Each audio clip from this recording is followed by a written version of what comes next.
to have more. We're gonna have to get together and have some kind of a major. I really want Mike to be here because he set up some of this stuff, and it's possible that you're just not aware of something that got plugged in or unplugged or whatever. That was what I was thinking. It was a split, like it's the controller. It's before it reaches.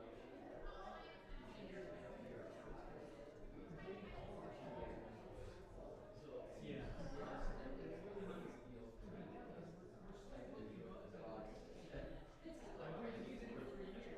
I was concerned about it. Anyway. So, because light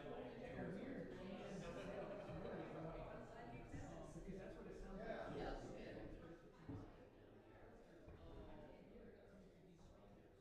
Yes.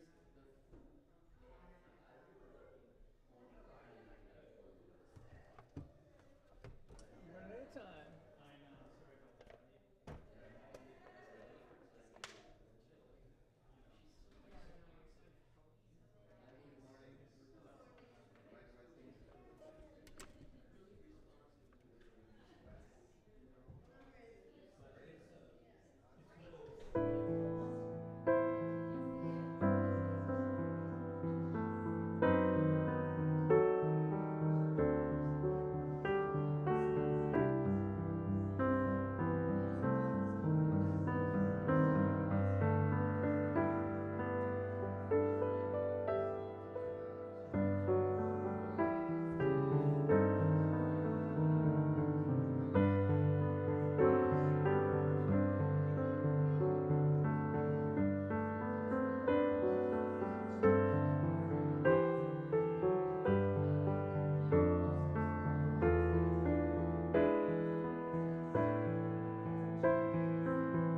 Get my stuff straight. I thought, oh, I'm gonna grab this notice and never played before. The problem is I'm so tired of it. I really didn't look at it for a long time until recently. I'm not what I would consider ready for all the way. I'm doing it today. So it's good to do it 120 with the eighth note. I'm going to be more like 88 because I need time. I need time to catch these notes.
We'll see how it goes later. When you were playing it earlier, I thought it was Mark. Yeah, well, It that's sounds like Mark. Mendelssohn's a huge, huge fan. He got his hands on the well-tempered clavier, and he was totally enamored. Yeah. He was one of the people. Mendelssohn was one, Chopin as well, but Mendelssohn was one of the people that performed Bach in recital instead of basically up to the 1800s. People have been playing almost exclusively new music at recitals and things. You know, I mean, all through the time of Mozart, that's what was expected. And Mendelssohn's like, oh, Bach. So he's like doing this. It's like, and a lot of people didn't know what it was. You know? So It was so old, it's new. the romantic period composers were actually largely responsible for bringing back. Ah, interesting. I didn't know that. Yes, for bringing back previous composers' music. So we might not know that if people like Mendelssohn and Chopin and all the greats of that time didn't discover so much. If they didn't care, we might not care. Interesting. Yeah, because a lot of these people, also a lot of them, like Schumann, especially like Schumann, JVC2, they wrote musical journals, so they were publishing Oh, yeah. journals Yeah. on music. Yeah. So they were influencing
Good morning.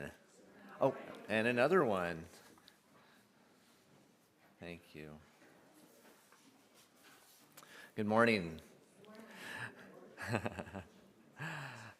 I'm kind of waiting for people to come in from the foyer.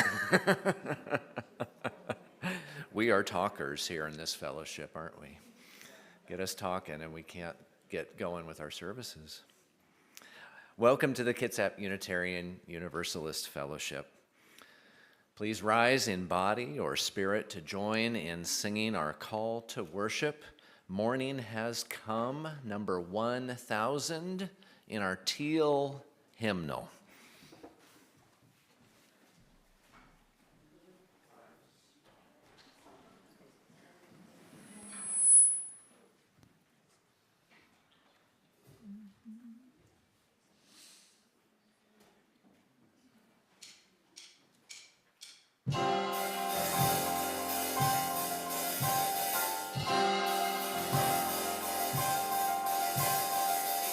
Morning has come, arise and greet the day. Dance with joy and sing a song of gladness. The light of hope here shines upon each face. May it bring faith to guide our journey home.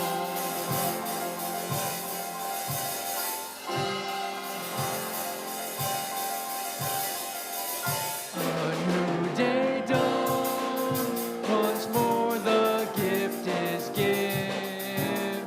Wonder fills this moment shared together.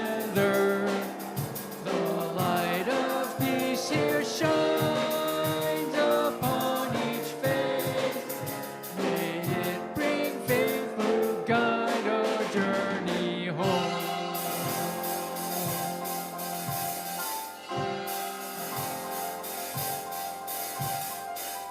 Open our eyes to see the life abound. Open hearts to welcome it among us. The light of love here shines upon each face. May it bring faith to guide our journey home.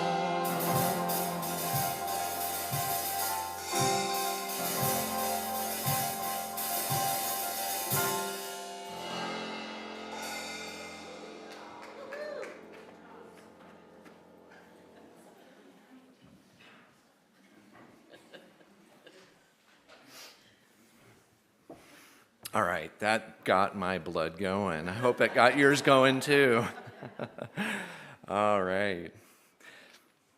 Once again, welcome to the Kitsap Unitarian Universalist Fellowship. We are so glad to be here with each other in this loving, vibrant community. Whoever you are, and wherever you have come from, for this hour, we here are one gathered congregation, and all are welcome. My name is Brian Watson, and in the spirit of our KUUF mission to be more inclusive, I offer you this self-description. I'm in my early 50s with a mostly bald head, clean-shaven face, and a shirt with a collar. It's plaid and with green and blue design. At KUUF, I sing in the choir. I lay lead on Sundays. I work on building projects like the deck outside, and I recently joined the Healthy Communications team. I also play percussion, which I'll be doing more of this morning. Our worship leader this morning is Reverend Carol McKinley. Reverend Carol is a beloved friend of our KUF community and joins us from Olympia, where she is the affiliated community minister. She speaks here at KUF frequently. If you are visiting us here this morning, we welcome you. And if you're here in person, we look forward to welcoming you after our service during our coffee hour, which today will actually be a potluck lunch after the service, so coffee and lunch. If you are gathering here online, please introduce yourselves in the chat. Either way, we're glad you're here. I invite you to follow along in the order of service. For those of you who are attending virtually, all the links for this service, including the order of service, are on our website and in this morning's worship service email. If you are here in the sanctuary this morning, please take a moment to silence your electronic devices. The announcements are available on our website, kuuf.org, or in our weekly email newsletter, The Candle. We acknowledge that the land that we gather, on which we gather, is the Aboriginal territory of the Suquamish people. Expert fishermen, canoe builders, and basket weavers, the Suquamish live in harmony with the lands and waterways along Washington's central Salish Sea, as they have for thousands of years. Here, the Suquamish live and protect the land and waters of their ancestors for future generations, as promised by the Point Elliott Treaty of 1855.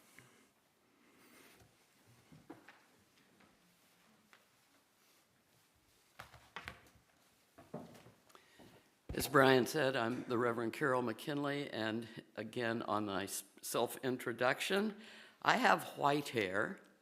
I'm wearing glasses today in red frames, and I'm wearing a jacket with, I like fall colors, oranges and yellows and reds on a black background, and I'm wearing a stole decorated with olive branches.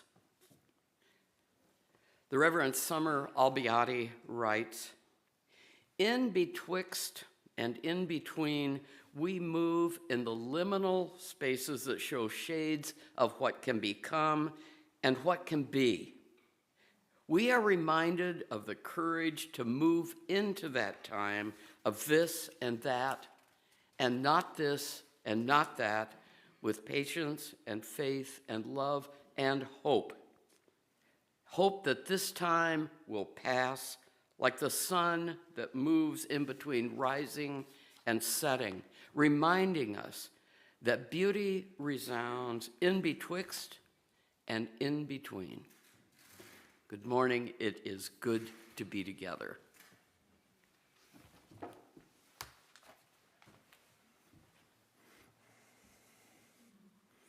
And I'd like to welcome forward Liz Roberts to come light our chalice.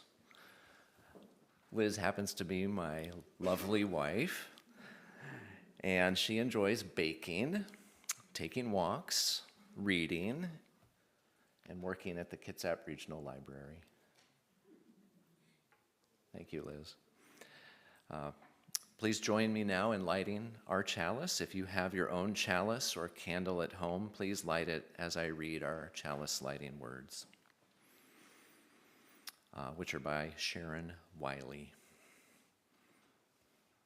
The hours of day and night are in balance. In honor of earth-centered traditions that celebrate this time of year, we observe that the flaming chalice holds the elements of the four directions: earth, air, fire, water. The lamp oil from the earth, the air that feeds the flame, the fire we light, and the chalice itself, the cup, the symbol of water. We light our chalice and reflect on the balance we seek in our lives, the balance we seek in our hearts, the balance we seek in our world. Now please join me in our spoken affirmation. The words will appear on the screens. We gather as a caring community, seeking life's deeper meanings. We value diversity and affirm the worth of all living things. We strive to speak truth in love, to act for justice, to grow in spirit, and to care for the earth. we celebrate with open hearts and minds the creative power that sustains and transforms us. Our next hymn is number 73 in our gray hymnal. It's called Chant for the Seasons. It has 4 verses, but we're only doing one of them, the one in honor of autumn, and we'll only be going through it one time. So please rise in body or in spirit to join in singing hymn number 73.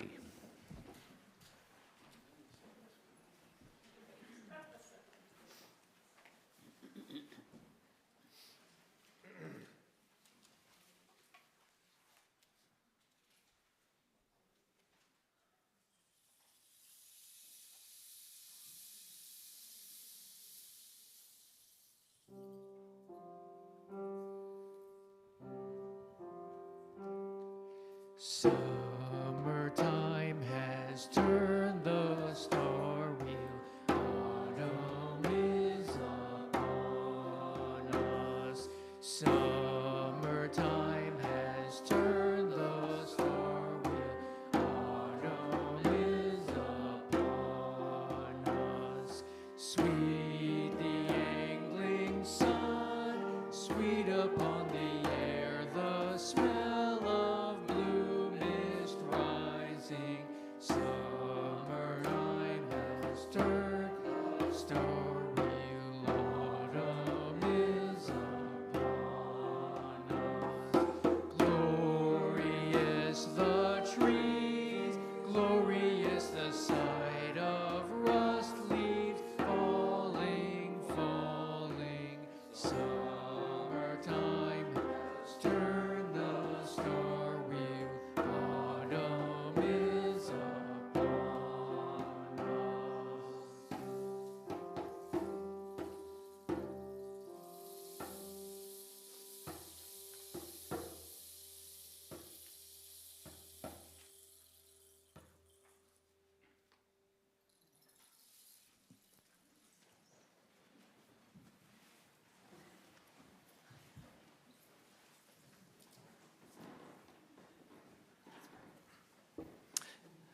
And now Melinda Hughes, our Director of Religious Education, will share our time for all ages. Melinda. Good morning. This morning I am wearing a plum-colored top with some white design and a black cardigan. Our theme this month is the gift of welcome, and today we're exploring that theme through the lens of being open to balance and the autumn equinox. So with that in mind, I want to tell you a tale of the leaf people of Apple Hill Farm and how they celebrate the autumnal equinox. By the light of the harvest moon.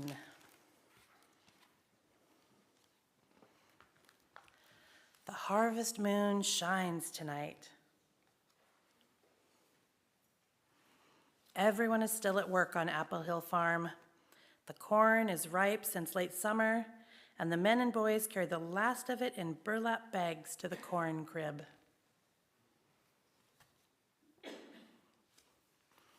Around midnight, one weary farmer crosses the road and walks slowly toward his house. He will try to sleep, though the harvest moon still shines brightly. The cows and sheep stand very still. They stare up at the orange-yellow ball, which floats at the bottom of the sky like a big, round balloon. The animals talk to the moon, but she does not answer their low moos and high-pitched baas. The wind speaks, softly at first, then louder, swish, swish. She delivers gusty blasts of air over the fields and farmhouse. Orange, yellow, and crimson leaves swirl and twirl and dance in the sky until a cloud of leaves settles in the pumpkin patch. When the gusts subside, leaf people emerge from the pile. First come grown-ups, then come children, and then pets. The leaf people find a clearing and begin decorating tables with maple leaf placemats, golden mums, and pumpkin centerpieces. Shh, hurry before the children return, says a mother in a red dress. While the grown-ups prepare, the children play on a nearby hillside. They bob for apples, juggle acorns, string popcorn necklaces, and weave wreaths of gold and rust-colored leaves. The best game of all is stacking pumpkins. One boy says, "I can stack 6 pumpkins. I can stack 10, another boasts. "Watch that it doesn't topple over," warns a child. Too late. All the pumpkins roll down, down, down the hill. "Catch them! Stop them!" the children shout. They chase the runaway pumpkins down, down, down the hill, right into the middle of a party. A dessert party. "Surprise!" sing the mothers and fathers, aunts and uncles, grandmas and grandpas. A grandma gathers the children around. Today is the autumnal equinox. The hours of daylight and darkness are equal, and fall begins. Fruits, vegetables, and grains are harvested. Leaves turn the color of jewels, and we get to eat pie. Everyone laughs, then they feast on the sweetest treats from the fall harvest: pumpkin, apple, pear, and pecan pies. Under the light of the moon, a daddy raises his glass of cider and toasts the new season.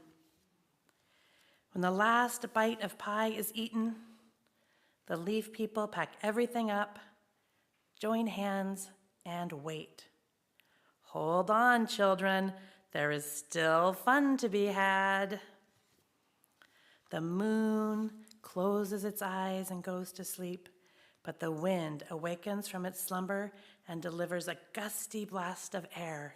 Swish, swish. The wind blows the leaf people out of the clearing, out of the pumpkin patch, and into the crisp, moonlit night.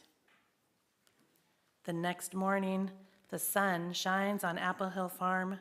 The farmer is in the farmhouse. The cows and sheep are in the barn. The leaves are in the pumpkin patch. Everything is in its place.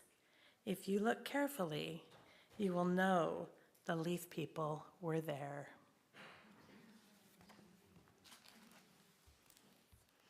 So the gift of welcome through the lens of being open to balance. Please now rise in body or spirit and join in singing out a couple children that we have here this morning.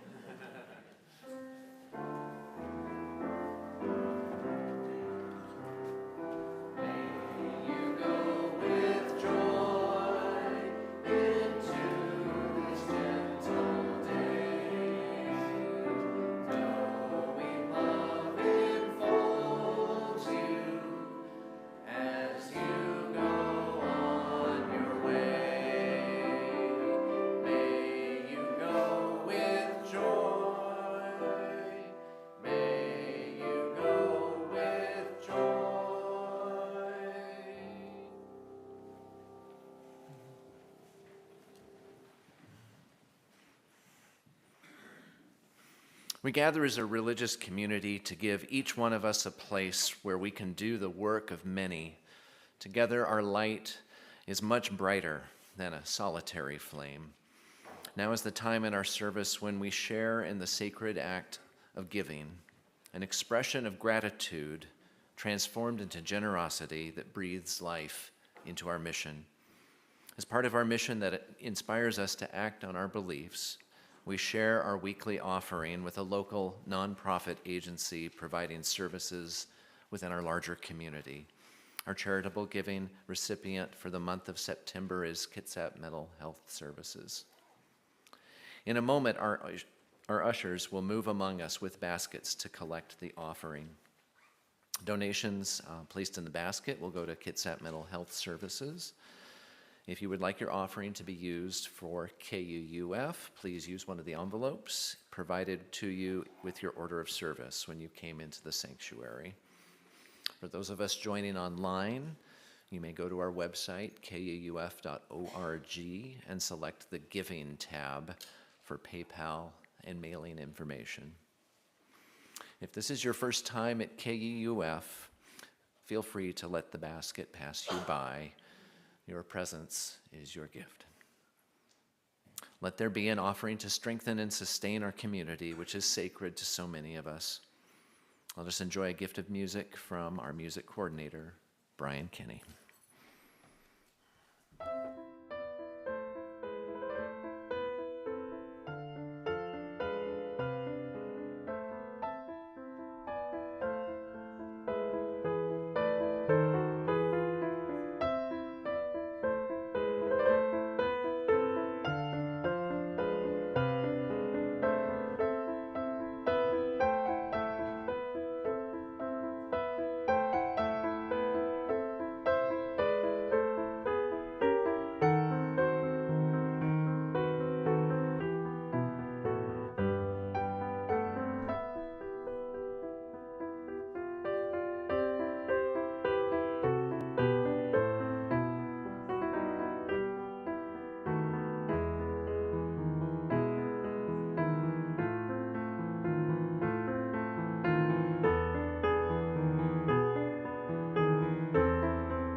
Thank you, Brian. Now is the time for our joys and sorrows. When shared together, our joys are amplified and our sorrows are lessened. And we have a lot of them today, which is wonderful. This one's from my wife, Liz. My great joy is wishing Brian Watson a very happy birthday tomorrow. Thank you. She says, we've celebrated his birthdays together since he turned 19 many years ago.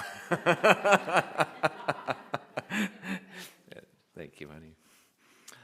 We have a joy from Bonner Sams, is that on Saturday, September 16th, he, Megan Shepard, Chris Browning, and Jackson Peterson set up a Mondo croquet set and a canopy on the lawn at Blueberry Park for their auction item from last November, the Mad Hatter's Tea Party and Mondo Croquet. Temperature was 80 degrees, so the tea was iced and the food was delectable.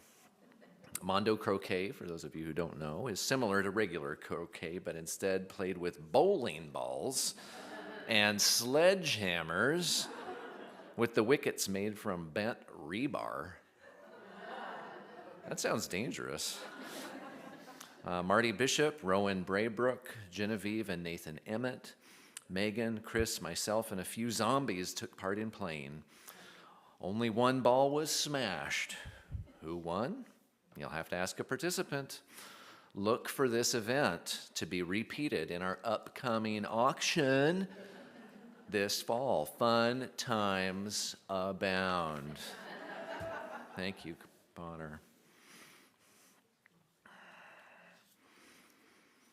We have a joy for an anonymous $100 Amazon gift card, which enabled me, not me, but whoever submitted this, enabled me to buy the necessary items when they were needed. Thanks to someone for their generosity. Karen Leader Scott has a sorrow. She says, my car was stolen Friday night. Her joy is that she is grateful for the support and help from family and friends after her car was stolen. Sorry, Karen.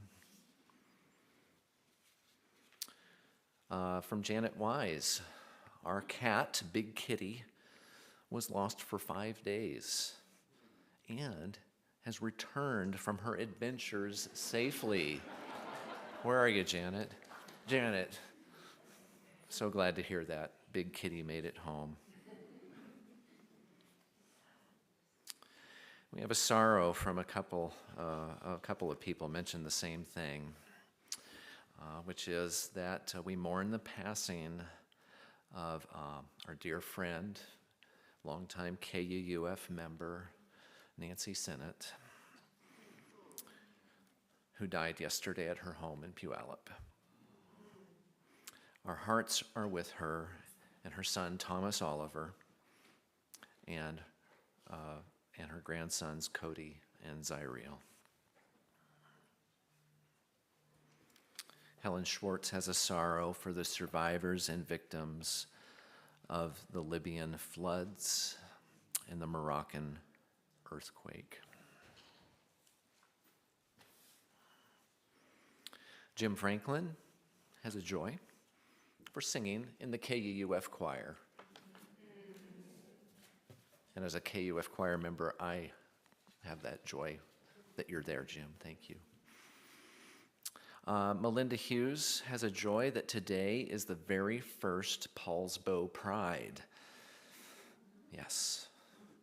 Her sorrow is for the passing of Shelley Eaton, sending love to her husband, Tim, and daughter, Ruthie, as they grieve and celebrate Shelley's life. From Hilda Burlingett. She says, Roger and I celebrated our 59th wedding anniversary last week. Congratulations. It's wonderful. And joy from Jessica Dimmick. She says, I am grateful for the care and support shown to me and my family as we navigate this difficult health journey. We're with you, Jessica.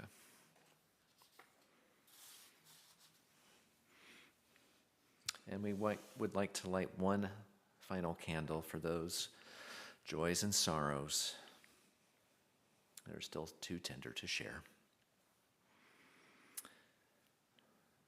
Now, please join me in a moment of prayer or intention. In the spirit of community, in which we find strength and common purpose, we share our joys, our sorrows, our hopes and dreams. We have turned our minds and hearts toward one another in trust, giving love, seeking comfort, and celebrating together. We are part of the web of life that makes us one with all humanity, one with all the universe. In all the moments of our lives, for those loved ones and events shared here this morning, and for those we yet hold in the silence of our hearts, we are truly grateful for the love and support of this beloved community. May the spirit of life and love bring peace to us all. Amen, and blessed be. Please remain seated as we sing hymn number 123, Spirit of Life, and our gray hymnal. The words will appear on our screen.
First reading today is called The Growing Darkness by Viola Abbott.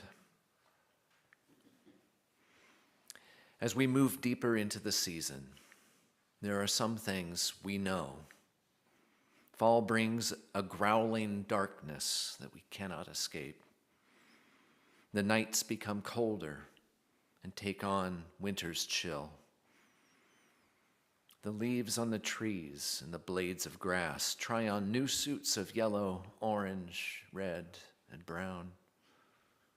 Life around us slowly retreats and goes to sleep. In the rest before renewal, the earth will remain waiting, waiting, waiting for the time that they are returned to us, the warmth and the light.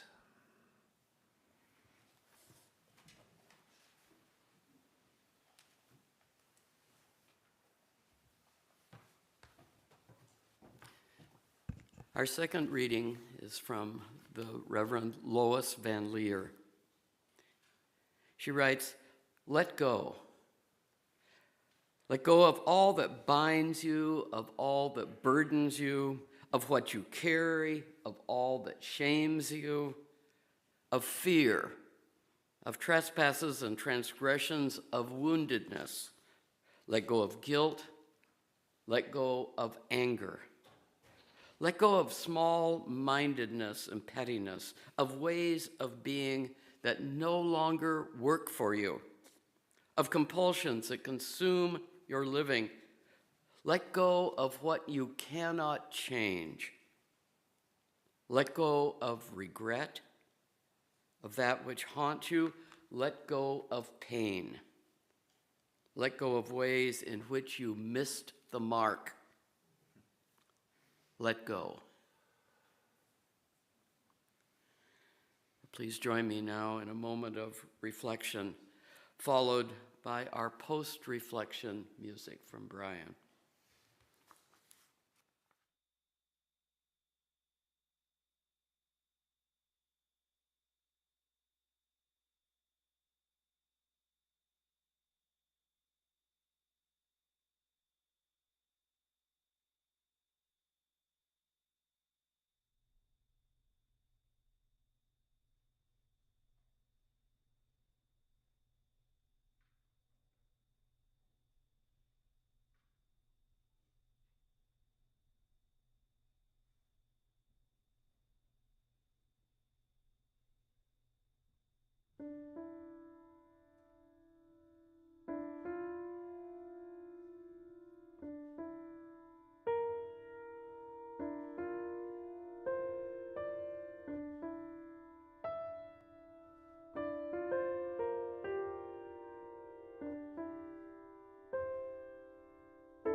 Thank you, Brian.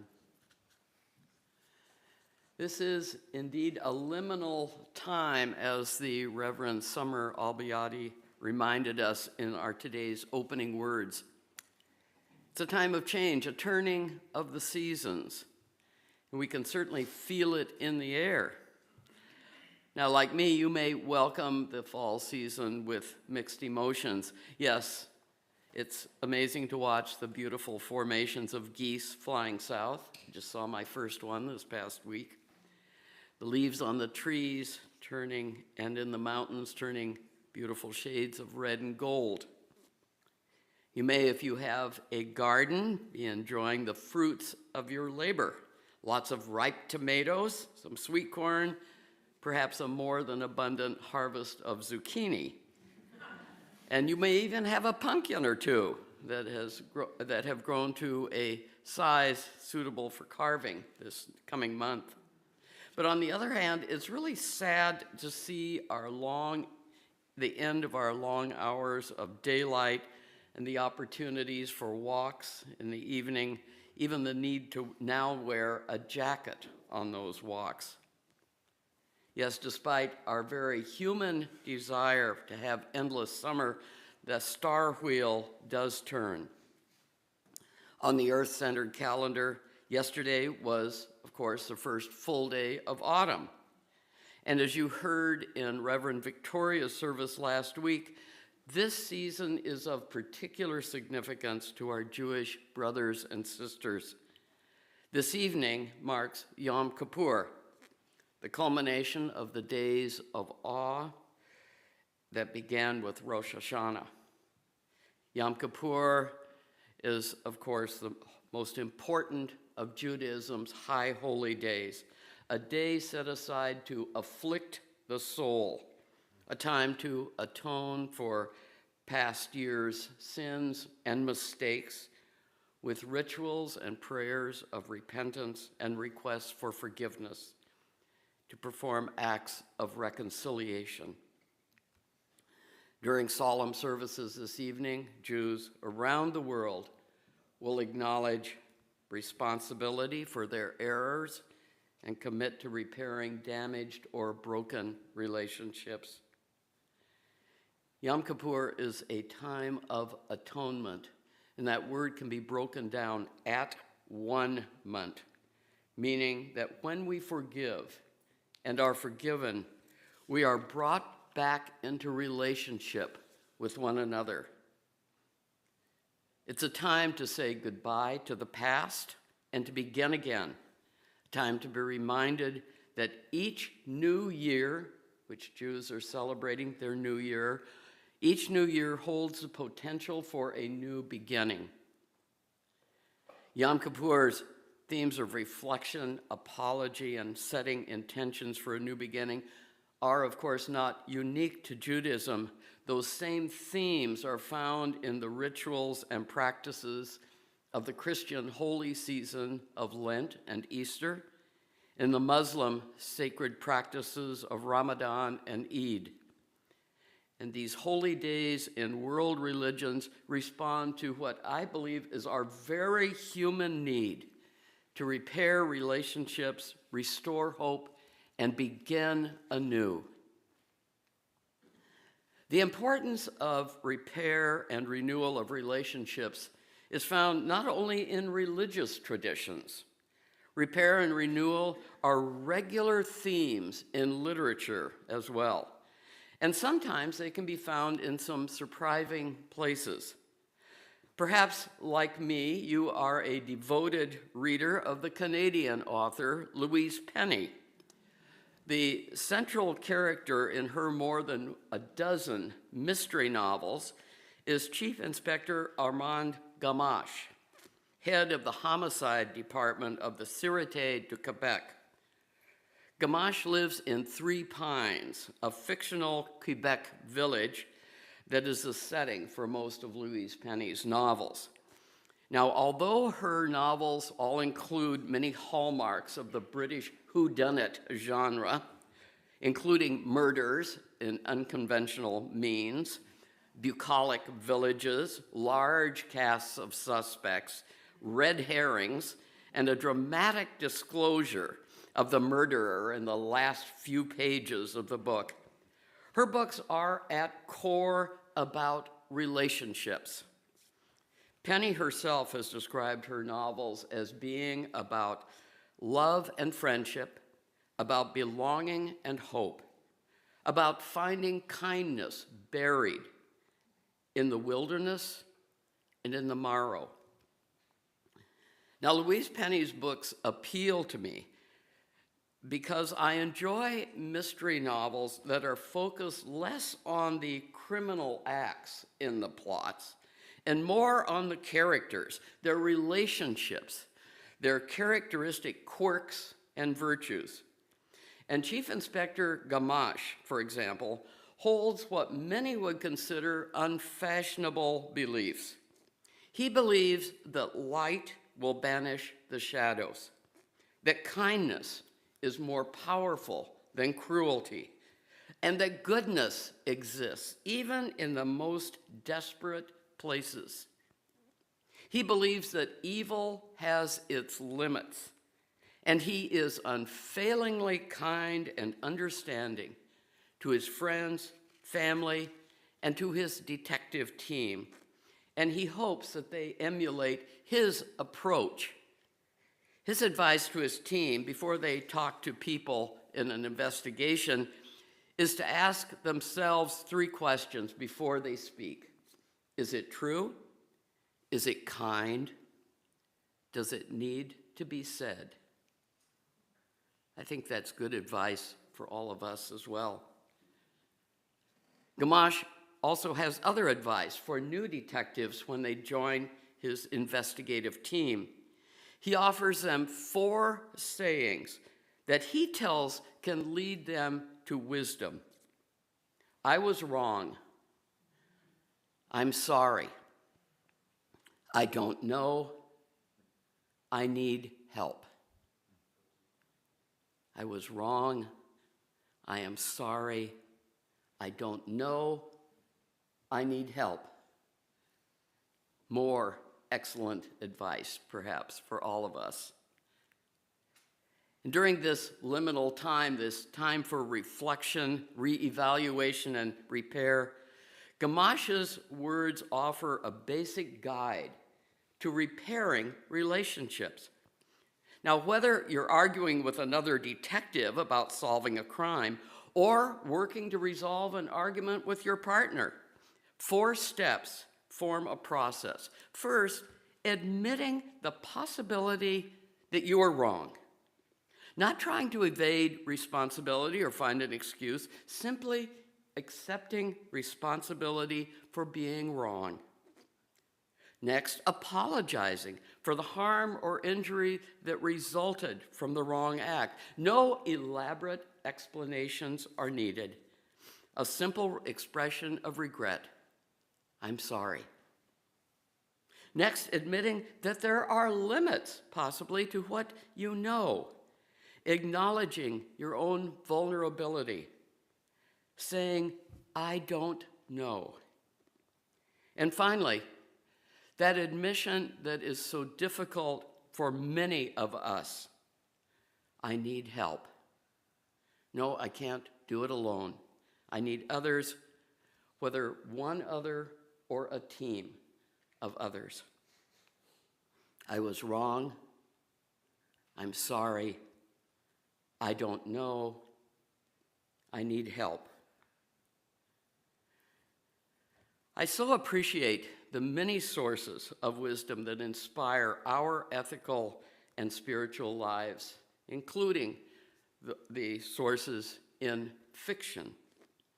I value how the world's religions have influenced our Unitarian Universalist tradition, but I also find a great deal of wisdom in literary works, including Louise Penny's mystery novels. I also find them in theatrical works and in poetry. This summer, I ordered a copy of my friend Helena Lipstadt's latest poetry collection entitled Our Dark and Radiant Land. Helena's parents were Jewish refugees and immigrants to the United States after World War II. and they survived the Holocaust together, first in Poland's Warsaw Ghetto, then hidden for a year and a half in the cellar of a Polish woman who managed to open her door and let them in when they knocked. Helena knew that before the war, generations of her family had lived in Poland, but she knew very little about their lives. Her parents did not want to talk about that history or their time in the war, and those stories, their stories and the stories of the ancestors, were lost in the Holocaust. One day, Helena was listening to her radio in her Los Angeles kitchen, and she heard an Israeli woman and a Palestinian man talking to each other. Now, the woman's soldier's son had been killed by his soldier son. In their grief, they sought each other out, shared their pain, and heard each other's unbearable sadness at the loss of their children. But in the midst of the agony and anger of their individual tragedies, they talked together. And then they acknowledged, vengeance will never lighten our loss. Now, as she listened, Helena realized she had found a way, or that she realized they had found a way to break through the wall that had separated them. So Helena decided to try to break through the wall that separated her from her family's past in Poland. Now, although during his life, her father had told her many times, never go to that country. After her parents' death, she traveled many times to Poland. She walked the streets where they had walked growing up as children. She met and had deep conversations with Poles that she met on her travels. She spent several months working with a team rebuilding a 17th century synagogue. Her collection, Our Dark and Radiant Land, holds her reflections on her family's dark past, the towns and villages she visited, and the deep friendships she formed as she grew to understand the interwoven culture of Jews and Poles. I believe her collection is a beautiful group of writing reflecting Helena's process of learning more about her family's past and repairing her relationship with today's Polish people. She was learning that vengeance will never lighten her loss. And during this season of repair and renewal, each of us can be well served to reflect on our relationships with individuals, with groups, even with ideas. Unitarian Universalism is a relational faith. It calls us to examine how we are in relationship with one another, with our communities, and with this world we all share. And when we build and work to keep healthy those relationships, we are practicing our faith, taking time, whether in solitude or in a community like this religious community, when we take that time to reflect and assess the health of our relationships, we are engaged in a spiritual practice. Yes, working to right relationships that have somehow gone askew is hard work. It doesn't come easily. Apologizing, saying I'm sorry, may be the easy part. Meaningful change requires a lot of intention and a lot of work. As a relational faith, we are necessarily committed to repair, renewal, and transformation. And that is a process that is ongoing in our lives and in the lives of those around us. For many years, This tradition has been working diligently to expand its understanding of the history and the culture of Unitarianism, of Universalism, and of Unitarian Universalism, working to develop a clearer picture of how systemic racism has lived within it, within this faith, and how we can better live into our mission as a liberal faith community to transform lives, all lives, including our own. And this work has required us to learn how to center the voices of those who have remained on the margin of our faith, and to learn how they have been harmed by that lack of inclusion. Now, just 3 years ago, the Unitarian Universalist Association issued a report widening the circle of concern, the product of an extensive study by the Unitarian Universalist Commission on Institutional Change. At the time that report was issued, I and other speakers in this congregation have spoken here about how the report addresses the perennial problem of race in Unitarian Universalism by looking at our past and looking at our practices. This required and continues to require a process of reflection and repentance. The path toward repair of relationships in our faith tradition is offered in the Commission's recommendations for new ways of engaging with our theology and our institutions to more fully live our values in today's world. Values of generosity, justice, equity, pluralism, interdependence, and transformation, all rooted in an abiding love that nourishes all. And as I said earlier, this process of reflection and renewal is not easy. If we are to move toward repair and renewal, it is necessary, as it has been said many times in this sanctuary, to recognize the depth of institutional racism in American society and the way that depth is reflected in our own religious tradition. It requires us to admit that we as a culture have been wrong and to breaking old patterns. It means saying, I was wrong, I'm sorry.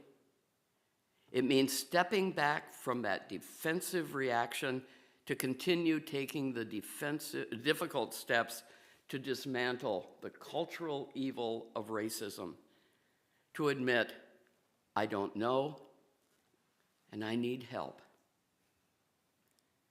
And help is there when we commit to hearing and honoring the stories of those harmed.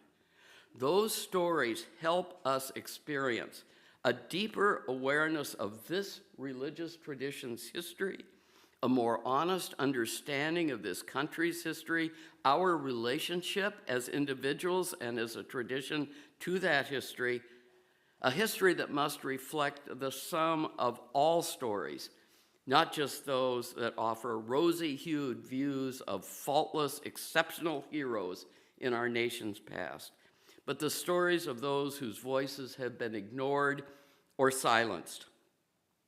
The stories of this religious tradition and of this country's aspirations and its achievements are indeed wonderful, but those stories are not complete without the voices of those whose aspirations and achievements were not included in that history.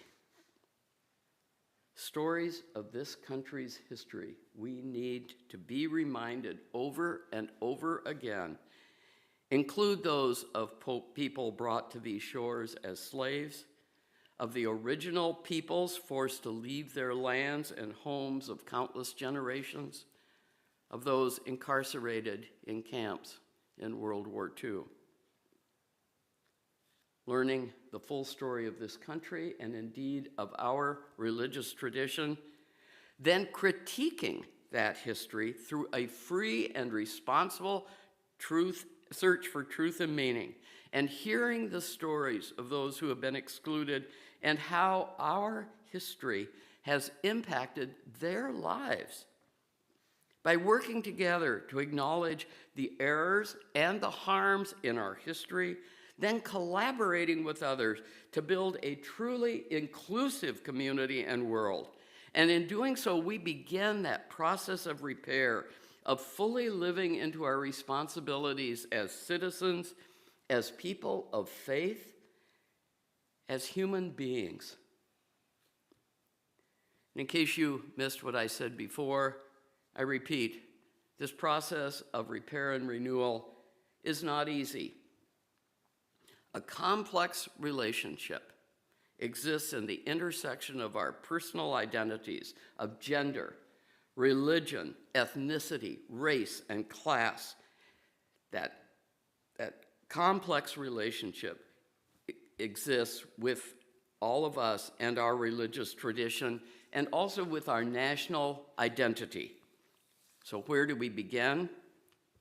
First of all, with humility, looking carefully at how we have understood and misunderstood others. Repair and renewal require that we break old habits, admit how we have been wrong. They mean saying, as Inspector Gamache reminds us, I'm sorry. As people of faith, our religious task is to continue the life-giving work toward transformation of ourselves and others and our world.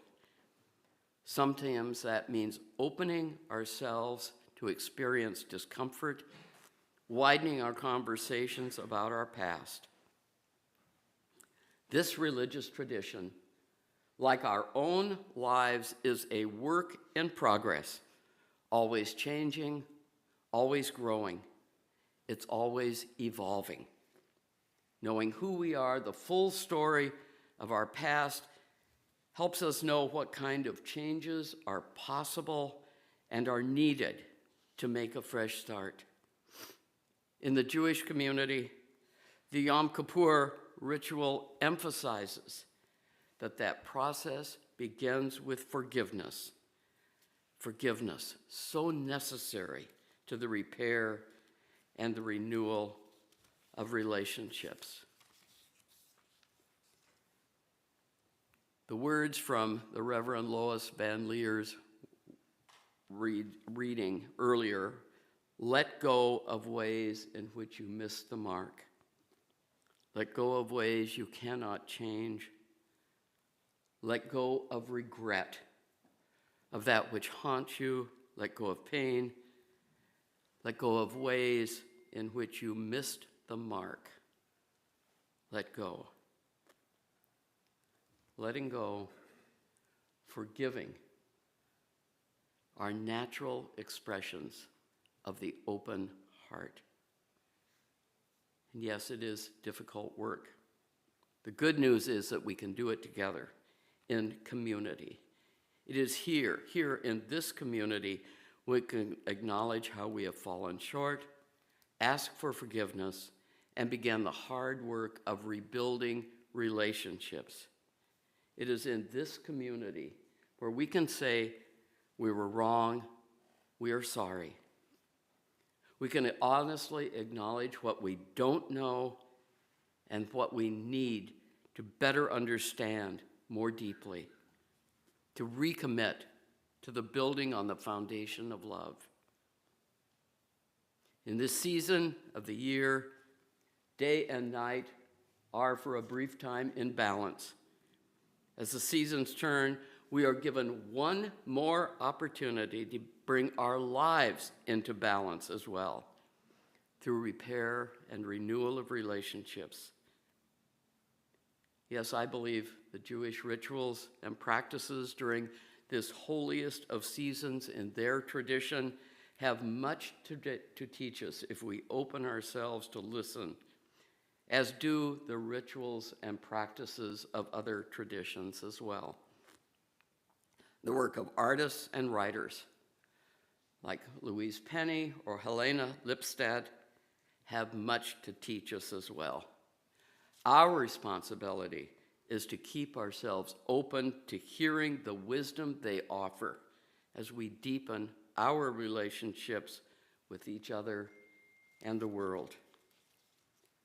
In doing so, we are strengthened, we are emboldened to continue the life-giving work of making real the vision of what and where we want to be. Amen, and so may it be. Now I invite you to rise in body or spirit and join in singing our closing hymn, Go Lifted Up, hymn number 1057 in the teal hymnal, and the words will appear on the screen. Hymn number 1057 in the teal hymnal, and the words will appear on the screen as well.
The extinguishing of our chalice, and we please exit through the foyer, and you're encouraged to greet each other outside, and it's not raining. Coffee and tea will be served in the breezeway between the two buildings, and of course, if you choose to remain in the building where it's a little warmer, feel free to come in. Now, following the coffee hour and the end of the service, the welcoming committee is hosting the potluck, and they would love to welcome help in setting up tables and chairs here in the sanctuary. So if you would like to help them in setting up for the potluck, please do so. And now our closing words are from Vanessa Rush Southern. She writes, "We extinguish our chalice, symbol of our faith, even as we hold before us its light of truth, sought through a questioning heart and an attentive mind, and through love, pursued through obstacles inside and outside our own human hearts, and forgiveness and all it entails.